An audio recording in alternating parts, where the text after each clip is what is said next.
Hi, this is Miss Wright, and I am going to go over the literary terms for Romeo and Juliet.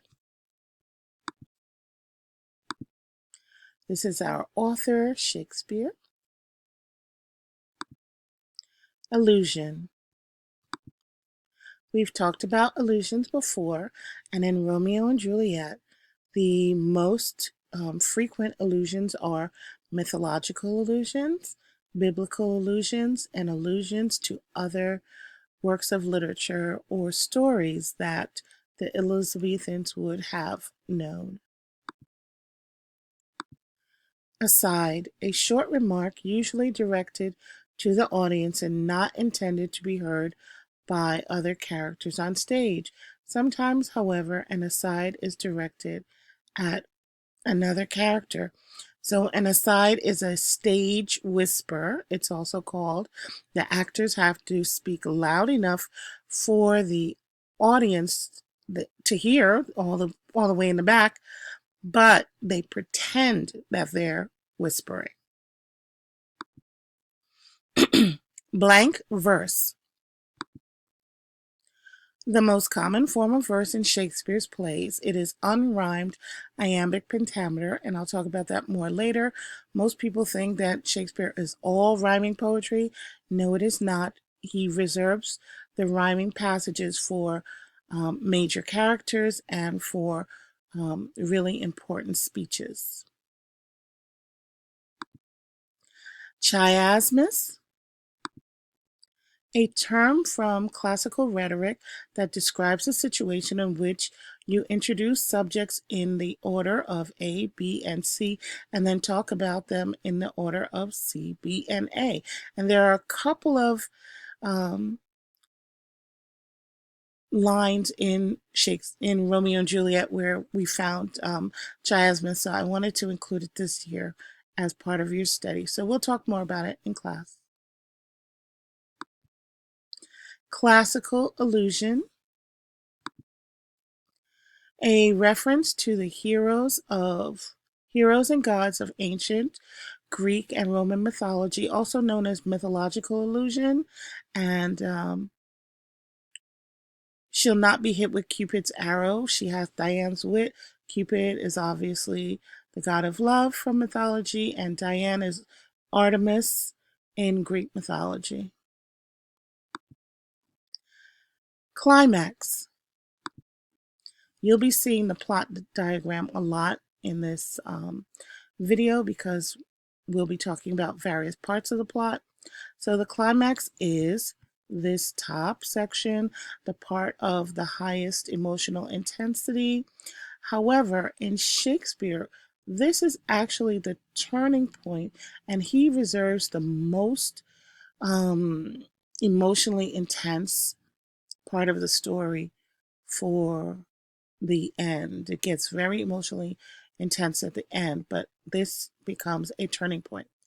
The point of greatest emotional intensity, it usually comes at the end of a Shakespearean play, Act 5 of a Shakespearean play. So Shakespeare does things a little differently. Conflict. We know that characters have internal and external conflicts. The conflict is the problem with which the main character must struggle or face. Conflicts are both internal, their conscience, personality, or values, and external, having to do with a conflict with nature, society, technology, or another character, to name a few.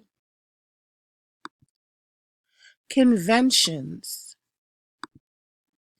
Practices of the stage that become established and accepted by players and the audience. So in order for a play to really happen, we have to allow certain exceptions to reality. Two characters will be on the right, two characters will be on the left, and we'll pretend that they can't see each other just for the to allow the play to happen. So when we have allowances to allow the play to continue, we call those conventions. Couplet. Two lines of poetry that work together, they usually rhyme. So here I have a couplet. This is from a well-known author, Dr. Seuss, Green Eggs and Ham. So ham and am, boat and goat, house and mouse. Two lines working together. These are couplets. Dramatic irony. I've used this illustration before. Irony that is inherent in speeches or a situation of a drama and is understood by the audience but not grasped by the characters in the play. So, for example, we can see that this gentleman has escaped jail and he thinks he's going somewhere, but where is he going? He's going to end up in a sewage pile because he can't see where he's going. So when the audience is aware, has foreknowledge of things that the characters don't have at that moment in the play, we call it dramatic irony. And it helps to build suspense and it helps to keep the audience engaged because we want to see what is this character going to do when they find out what we already know. Exposition. An introduction to the situation, characters, and setting of the action. So this is the exposition. It's when we are just being introduced to the characters. We're just finding out who they are. So that first scene in Romeo and Juliet, where we find out what Romeo's problem is and we find out what the conflicts are in the play, that's the exposition. Extended metaphor. An extended metaphor is exactly what it sounds like. It's a metaphor that goes on for several lines, kind of like an epic simile that we discussed in the Odyssey. However, instead of a simile, it's a metaphor. A metaphor that goes on for several lines detailing similarities between two very different things. Read o'er the volume of young Paris's face and find delight writ there with beauty's pen. Examine every married lineament. So here, Paris is being compared to a book, and Lady Capulet goes on and on and on, using parts of a book to talk about this young man. Falling action. The falling action follows the turning point and leads to the resolution of the play. So here is the falling action. It's everything that's going to happen after the turning point. If you think of this as Act 1, around here is Act 2, here will be Act 3, so you know that there's going to be a turning point in Act 3. 4 is the falling action, and 5 is going to be the resolution of the play. Foil. A character who serves as a contrast for another character.